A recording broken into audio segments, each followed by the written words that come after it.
ایک اضافی ہے اور کسی حد تک جو ہے نا سینٹرل بینک کی جو پالیسی ہوتی ہے اس کے متبادل جو ہے نا اعلی کے طور پر یہ ایک منطقی قدم ہے پڑا۔ اوپن مارکیٹ آپریشن کا حوالہ جو ہے نا سینٹرل بینک کے ذریعے کرنسی مارکیٹ میں سیکیورٹیز کی جان بوجھ کر اور براہ راست جو ہے نا خرید و فروخت ہے پڑی۔ اگر اس کو مزید دیکھتے ہیں تو اوپن مارکیٹ آپریشن کا جو حوالہ ہے نا کرنسی مارکیٹ میں جو مرکزی بینک ہیں پڑے اس کی جانب سے سرکاری سیکیورٹیز ہوتی ہیں، گورنمنٹ سیکیورٹیز ہوتی ہیں، ان کی جو ہے سیل اینڈ پرچیز ہے۔ وسیع مہینے میں اگر دیکھتے ہیں تو کھلی منڈی جو اوپن مارکیٹس ہیں پڑے اس کے کارروائیوں کا مطلب ہے کہ مرکزی بینک کی طرف سے کسی بھی قسم کے اہل کا خرید و فروخت ہے پڑی، جیسے کہ گورنمنٹ سیکیورٹیز ہو گئی، بل ہو گیا، یعنی جی خدشات کی سیکیورٹیز وغیرہ شامل ہیں اس کے اندر۔ اور لاسٹ پہ آتا ہے کیش ریزرو ریشو۔ یہ جو کیش ریزرو ریشو کا میتھڈ ہے یہ کمرشل بینکوں کے ذریعے مرکزی بینک کے پاس رکھنے کے لیے کم از کم کیش ریزرو کو تبدیل کرتا ہے۔ مرکزی بینک جو ہیں پڑے نا سینٹرل بینک کے ذریعے استعمال کیے جانے والا کریڈٹ کنٹرول کا نسبتاً نیا میتھڈ ہے پڑا۔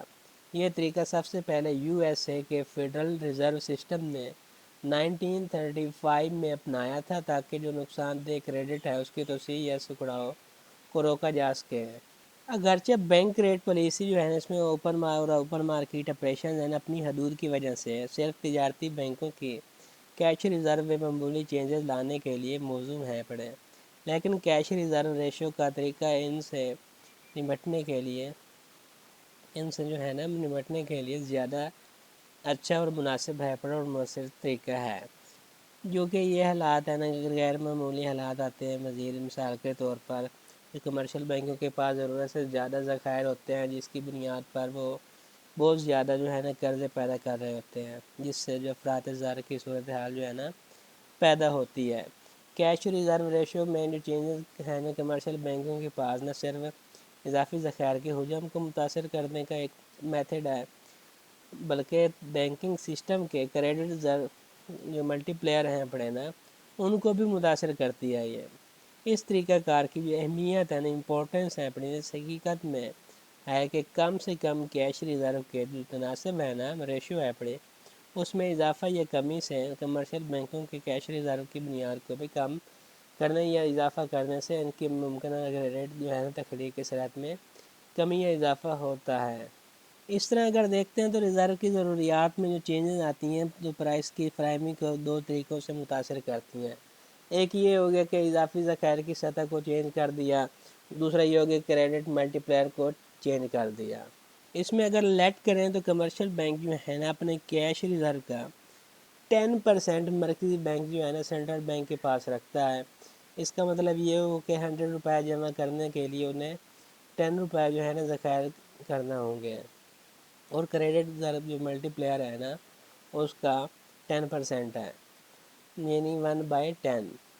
اگر ڈیفلیشن کو روکنے کے لیے جو مرکزی بینک ہے سینٹرل بینک ہے اس نے کیش ریزرو ریشو کو 10 سے بڑھا کر 12% جو ہے نا وہ کر دیا ہے۔ کیش ریزرو ریشو کا اضافے کا نتیجے میں جو ہے نا کمرشل بینکس ہیں ان کو 10 روپے کی بجائے 12% 12 روپے یعنی 12 روپیز کا زیادہ کیش ریزرو برقرار رکھنا ہوگا۔ 100 روپے اور وہ اب اضافی جو 2 روپے ہے نا اس پہ جو پرسنٹ پڑ رہے ہیں 2% نقد حاصل کرنے کے لیے اپنا جو قرضہ ہے نا وہ کم کریں گے۔ کریڈٹ جو ملٹی پلیئر ہے 10 سے اب 8.3 تک گر جائے گا، یعنی 1/12% ہو جائے گا۔ دوسری طرف اگر دیکھتے ہیں ڈیفلیشن ہے نا اس کو روکنے کے لیے سینٹرل بینک ہے نا کیش ریزرو ریشو کو 10% سے کم کر کے 8% کر سکتا ہے، اور اس طرح کے جو کمرشل بینکس ہیں اس کو 2% جو ہے نا اضافی کیش ریزرو دستیاب کر سکتے ہیں جس سے وہ کریڈٹ بڑھانے کے لیے استعمال کرتے ہیں۔ پھر کریڈٹ جو ملٹی پلیئر ہے 10 سے بڑھ کر 12.5 پہ ہو جائے گا۔ اب بات کرتے ہیں اس کی سیکنڈ میتھڈ کی جو کہ کوالٹیٹیو اور سلیکٹیو میتھڈ ہے پڑا۔ تو اس کا اندر جو ہے نا جو مخصوص جو پرٹیکولر ڈائریکشن ہوتی ہیں نا اکنامی کی اس کو جو کریڈٹ کا فلو ہے نا اس کو ریگولیٹ کرنے کے لیے جو سینٹرل بینک ہے اس کے ذریعے استعمال کیے جانے والے میتھڈ کو کریڈٹ کنٹرول کے قابلیت یا جو اس کا سلیکٹو میتھڈ ہے کہا جاتا ہے۔ جو کوانٹیٹیو میتھڈ ہے نا، اس کے برعکس جو کریڈٹ ہے نا، اس کے جو ٹوٹل والیوم ہے نا اس کو متاثر کرتے ہیں۔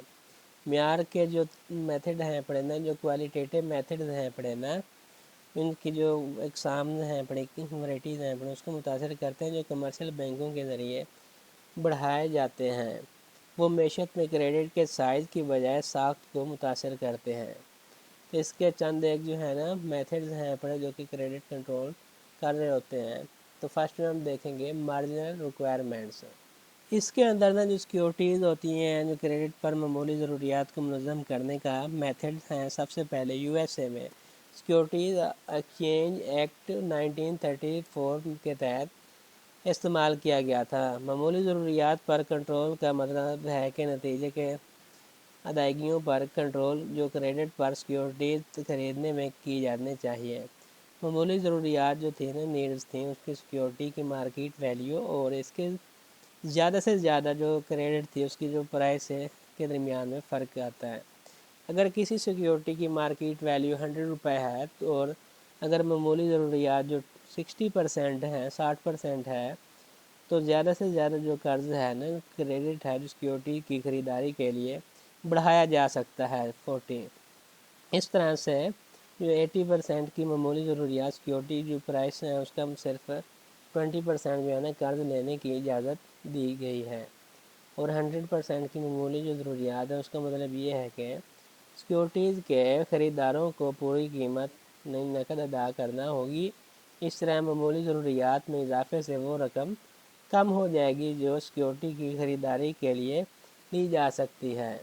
سیکنڈ آتا ہے ریگولیشن آف کنزیومر کریڈٹ۔ یہ طریقہ سب سے پہلے 1941 میں امریکہ میں ان شرائط و ضوابط کو ریگولیٹ کرنے کے لیے استعمال کیا گیا تھا جن کا تحت اقساط میں قابل ادائیگی کریڈٹ مارکیٹ صارفین جو ہے نا اس کے پائیدار گڈز سامان اور خریداری کے لیے بڑھایا جا سکتا تھا۔ کنزیومر کریڈٹ سسٹم کے تحت پائیدار جو اشیاء ہیں اس کی جو پرائسز ہیں ایک خاص فیصد سارے نقد میں ادا کرتا ہے۔ جو بیلنس کی مالی اعانت ہے بینک کریڈٹ کے ذریعے کی جاتی ہے جو صارف کے ذریعے قسطوں میں ادا کی جاتی ہے۔ مرکزی بینک جو ہے نا سینٹرل بینک کنزیومر کریڈٹ کو کنٹرول کر سکتا ہے۔ کنزیومر پائیدار اشیاء کی خرید و فروخت کے لیے قرضے کے لیے جانے والی رقم کو چینج کرتا ہے، زیادہ سے زیادہ جو ہے نا ٹائم پیریڈ کو چینج کر کے جس میں قسطوں کو بڑھایا جا سکتا ہے۔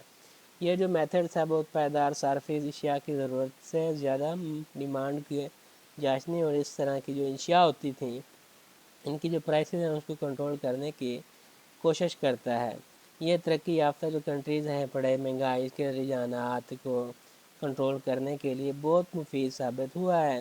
یہاں جو کنزیومر ہیں اس کا کریڈٹ سسٹم وسیع ہے، تاہم جو پسماندہ کنٹریز ہیں پڑے اس کے طریقہ کار کی بہت کم اہمیت ہے، جہاں اس طرح کا جو نظام ہے نا تیار ہونا باقی ہے پڑھا۔ نیکسٹ ہم بات کرتے ہیں کریڈٹ ریشننگ کی۔ اس کے اندر اگر ہم دیکھتے ہیں کریڈٹ ریشننگ جو ہے نا اس کا مقصد جو ہے نا جو اس کا ایم ہے نا اس کا مقصد ہے کنٹرول اور ریگولیٹ کرنے کا ایک منتخب طریقہ ہے جس کے لیے جو کمرشل بینکس ہیں اس کے ذریعے کریڈٹ دیا جاتا ہے۔ کریڈٹ کی ریشننگ جو ہے نا دو صورتوں میں ہوتی ہے۔ نمبر 1 جو مرکزی بینک ہے کسی خاص بینک کے لیے اپنی دوبارہ چھوٹ کی سہولتیں دیتا ہے، اور سیکنڈ ہے پڑا جو سینٹرل بینک ہے اس کی جو کمرشل بینک کے سرمایہ سے اس کے کل جو اثاثے ہیں نا ٹوٹل اثاثے ہیں اس کے کم از کم جو ہے تناسب ہے نا وہ طے کر سکتا ہے۔ دوسرے الفاظوں میں اگر دیکھتے ہیں جو کریڈٹ ریشننگ جو ہے نا اس کا مقصد ہے کہ کمرشل بینکوں کو زیادہ سے زیادہ قرضے اور ایڈوانسز کو محدود کرنا ہے، اور قرضوں اور ایڈوانس جو ہوتے ہیں نا کریڈٹ اور ایڈوانس جو ہے نا اس کے مخصوص جو ہے نا زمرے کے لیے حد مقرر کرنا ہے پڑے۔ نیکسٹ ہم دیکھیں گے مورل سویژن اینڈ پبلسٹی۔ مورل سویژن کا اگر دیکھتے ہیں تو اس کے مطابق جو ہے نا بہت سے جو کنٹریز ہیں جن میں صرف مٹی بھر کے کمرشل بینک بھی مٹھی بھر کے بھی نہیں ہیں پڑے۔ مرکزی بینک جو ہے نا اپنے مقاصد جو ایم ہیں اس کو پورا کرنے کے لیے جو اخلاقی مورل تسکین ہے نا مورل سویژن ہے نا تو اس کے پر بہت زیادہ انحصار کرتا ہے۔ اگر اس کا دیکھتے ہیں جو تجارتی بینکس ہیں اس کو مشورہ دینا ہے یا اپلائی کرنا ہے یا اپلیکیشن دینا ہے اور اس قابل فائل کرنا ہے کہ وہ مرکزی بینک جو ہے نا اس کے ساتھ اس کے عمومی مانیٹری پالیسی کی نافذ کرنے میں تعاون کریں۔ اس طریقہ کار کے ذریعے نا جو سینٹرل بینک ہے نا تجارتی بینکوں کو اپنی پالیسیوں پر عمل کرنے کے لیے محض اپنے جو ہے نا مورل سویجن ہے نا اس پہ رسوخ کا استعمال کرتا ہے۔ مثال کے طور پر سینٹرل بینک جو ہے تجارتی بینکوں سے درخواست کرتا ہے کہ وہ اپنے کیاسرائی کے مقاصد کے لیے قرضہ نہ دیں۔